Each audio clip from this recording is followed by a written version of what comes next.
Project किस्से कविताएं में आपका स्वागत है। आज मैं आपको एक ऐसी यात्रा पर लेकर चलने वाला हूं जिसका पौराणिक महत्व तो है ही, आध्यात्मिक और धार्मिक महत्व भी है। हम चल रहे हैं मध्य प्रदेश के दमोह जिले में। एक स्थान है कुंडलपुर, बुंदेलखंड का एक अति प्रसिद्ध अति सिद्ध क्षेत्र है। कुंडलपुर पहुंचने के लिए हवाई मार्ग से हम खजुराहो से भी जा सकते हैं।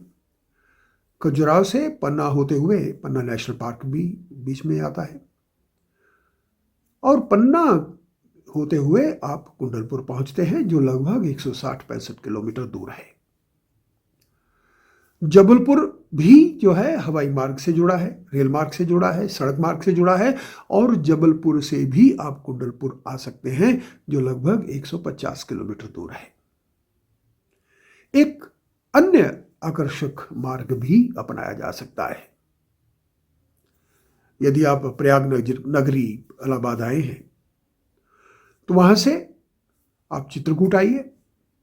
चित्रकूट वह स्थान है जहां भगवान राम ने अपने वनवास काल का सबसे अधिक समय गुजारा है। और चित्रकूट से सीमेंट नगरी सतना होते हुए आप सलिया पहुंच सकते हैं। वहां भी बहुत से जैन मंदिर हैं, और चौमुखनाथ एक बहुत सुंदर शिव टेम्पल भी है। और यहीं से आप अपनी यात्रा जो है कुंडलपुर की ओर ले जा सकते हैं। कुंडलपुर है क्या?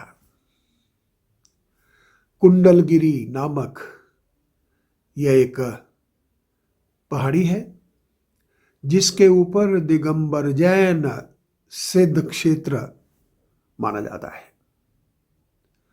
और ये जो क्षेत्र है, यहां पर एक भव्य मंदिर है, बड़े बाबा के नाम से जाना जाता है। आदिनाथ भगवान ऋषभदेव जी के को समर्पित है ये स्थान। कुंडलपुर किस प्रकार का लगता है? जैसे ही आप कुंडलपुर के प्रांगण में प्रवेश करने वाले हैं, एक गेट है, गेट पर रुकिए, अपना नाम आदि जो है उसे भरिए, कहाँ से आए हैं, और यहीं से ही आप लेफ्ट साइड में एक खुला सा मैदान है जिसके कोने में कितनी सारी दुकानें हैं। खान पान का भी जो माध्यम है, सोवेनियर्स आदि खरीदना चाहते हैं, वह सब भी उपलब्ध है यहाँ पर। और यदि आप सीधे चले जाएं तो उस खुले मैदान के बाद लेफ्ट राइट दोनों साइड में ही धर्मशालाएं हैं। उत्तम क्वालिटी की है ये धर्मशालाएं, और ज्यादा खर्च भी आपको नहीं करना पड़ता है। और धर्मशालाओं के बाद आगे यदि आप चले गए हैं, एक मुख्य द्वार है। मुख्य द्वार के राइट साइड में एडमिनिस्ट्रेटिव ब्लॉक है। एडमिनिस्ट्रेटिव ब्लॉक में आप रहन सहन का जो माध्यम है उसकी व्यवस्था करवा सकते हैं। और उसी के ही लेफ्ट साइड में कुछ मंदिर हैं अति आकर्षक। और हम जब बिल्कुल सामने उस सिंह द्वार के पास पहुंच गए हैं, यहीं से ही एक मार्ग जो है परिक्रमा मार्ग शुरू होता है। अति महत्वपूर्ण यह परिक्रमा है, नंगे पांव की जानी चाहिए यह परिक्रमा। सिंह द्वार के बाद आप सामने क्या देखते हैं? एक बहुत बड़ा सरोवर है। सरोवर में के साथ साथ दीवार सी बनी है, और दीवार के साथ ही मार्ग बना हुआ है, जहां पर संकेत दिए गए हैं परिक्रमा से जुड़े हुए। हमने भी सोचा था कि परिक्रमा को जो है उसे किया जाए। योजना यह थी कि सुबह 5:30 के आसपास चलेंगे। 27 नवंबर को मैं वहीं था, लेकिन मौसम में क्योंकि कुछ ना कुछ जो थी वो बूंदाबांदी थी, चलते चलते 6:30 बज गए हैं। 6:30 बजे चले हैं। सरोवर के साथ साथ लगभग हम लोग पश्चिम की ओर 100 मीटर तक चले होंगे। रास्ता जो है फिर वो नॉर्थ ईस्ट की ओर कटा है।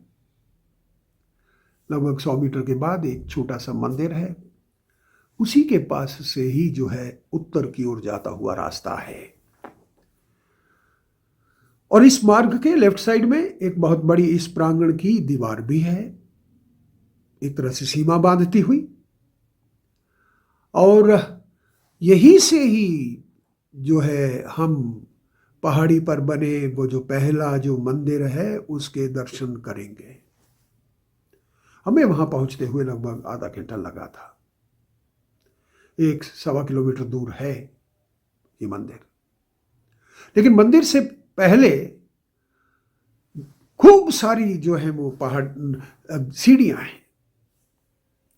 आप उसे देख करके हैरान परेशान भी होते हैं, परंतु निष्ठा, विश्वास और आस्था, जो कुछ भी नाम दीजिए, आपको आगे बढ़ने के लिए प्रेरित करता है। और आप धीरे धीरे आगे बढ़ते हुए मंदिरों की ओर चले जाते हैं। भव्य मंदिर है और दर्शन किए हैं, प्रणाम किया है। अब मंदिरों की जो श्रृंखला है वह हमें मोड़ देती है पूर्व की ओर। रास्ता बना हुआ है, आप भटक नहीं सकते। 3-4 मंदिर हमने जो है उनकी परिक्रमा एक तरह से कर ली है। और कभी मार्ग ऊपर की ओर जा रहा है, कभी नीचे की ओर जाता है। समतल नहीं और ना ही कोई कठिन चढ़ाई है। अब हमारे सामने एक खुला मैदान सा है, नीचे की ओर दिखाई देता हुआ। वाह, क्या बात है! भव्य मंदिर, यद्यपि अभी निर्माणाधीन है। जब वो बन जाएगा तो उसकी खूबसूरती का बयान नहीं कर पाएंगे आप। ये मंदिर है बड़े बाबा का, भगवान आदिनाथ ऋषभदेव जी का। अंदर गए हैं, प्रणाम किया है। और परिक्रमा के लिए अब आपको थोड़ा नीचे आना होगा। अब जो आपका जो अगला लक्ष्य है दक्षिण की ओर है। सीढ़ियाँ बनी हैं, 100-150 सीढ़ियाँ होंगी। चढ़ करके दर्शन किए हैं और फिर धीरे धीरे दक्षिण पश्चिम की ओर जो मार्ग है वह उतर रहा है। मंदिर आ रहे हैं, संकेत वगैरह दिए हैं पूरे मार्ग में, और मंदिरों की संख्या आदि भी लिखी है ताकि आपको पता चलता रहे कि आप कितने मंदिर जो हैं वह उनका दर्शन कर चुके हैं। तभी सड़क आपका रास्ता काटती है। सामने एक अन्य मंदिर है जिसके सामने जो है मान स्तंभ है, एक तरह से कीर्ति स्तंभ टाइप कहा जा सकता है। और यहाँ विशेषता है इस मान स्तंभ की, चारों दिशाओं में जो एक तरह से तीर्थंकर कह सकते हैं उनकी प्रतिमा है, जो हमें याद दिलाती है कि किस प्रकार से आप अपने मिथ्याचरण को दूर कीजिए, तभी आप भागीदार बन सकते हैं ऐसे क्षेत्रों की। मैं क्या देखता हूं कि अब वो तालाब भी मुझे दिखाई देने लगा है, थोड़ा नीचे है। मुझे लगा जैसे परिक्रमा पूर्ण होने वाली है, लेकिन नहीं। तभी एक संकेत मिला है, 40 मंदिर और हैं। कभी लेफ्ट जा रहे हैं, कभी राइट जा रहे हैं, उतरते हुए हम लोग एक तरह से पूर्व की ओर धीरे धीरे उतरते हुए आ गए हैं। उसके पास ही सरोवर है, सरोवर में भी दर्शन किए हैं। उसके पास मंदिर है। सरोवर के अब हम लेफ्ट साइड में आ गए हैं और वो जो लेफ्ट साइड सरोवर का किनारा है वो हमें ले आता है हमारे उस सिंह द्वार पर, मुख्य द्वार पर, जहां से परिक्रमा शुरू हुई थी। और उसी के पास ही अंतिम श्रृंखला जो है इन मंदिरों की, वो शुरू हो जाती है। भव्य स्वरूप लिए हुए है वह। यहां मैं एक और जो बात आपको बताना चाहता हूं, जब आप 48वां मंदिर जो क्रॉस कर लेते हैं, उसी के पास ही एक अन्य मंदिर है और उसी के बाहर ही विशाल मान स्तंभ है। आप नतमस्तक होते हैं उन सब के सामने। अब मैं बताना चाहूंगा, हम कल शाम को 7 बजे के आसपास बड़े बाबा जी के मंदिर में, मुख्य मंदिर में पहुंचे थे।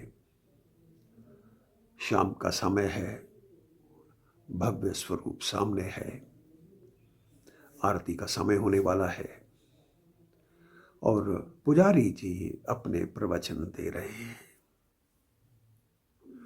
और उपस्थित लोगों के बीच में जीवन से जुड़ी हुई जो विशिष्ट बातें हैं, किन चीज़ों को हमें जो है तिलांजलि देनी चाहिए, त्यागना चाहिए अपने जीवन को सुंदर बनाने के लिए, उसकी ओर संकेत कर रहे हैं वे।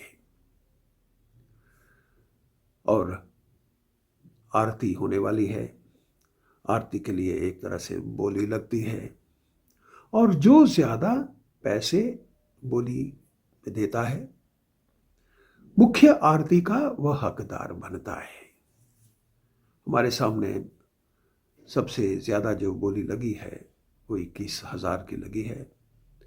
दूसरे एक और सज्जन थे, 3 प्रकार की आरतियां हैं। दूसरे नंबर पे 15,000 थे, एक 8,000 के थे।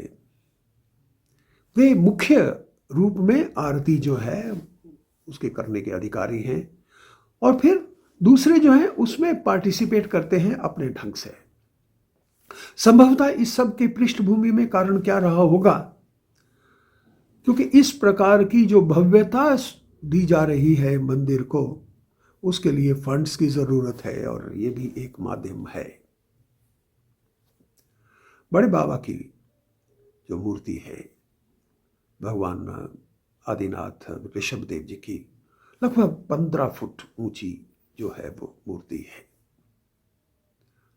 भव्यता है उसमें और ऐसी मान्यता है कि 1757 में क्षत्रसाल द्वारा बनाई गई थी।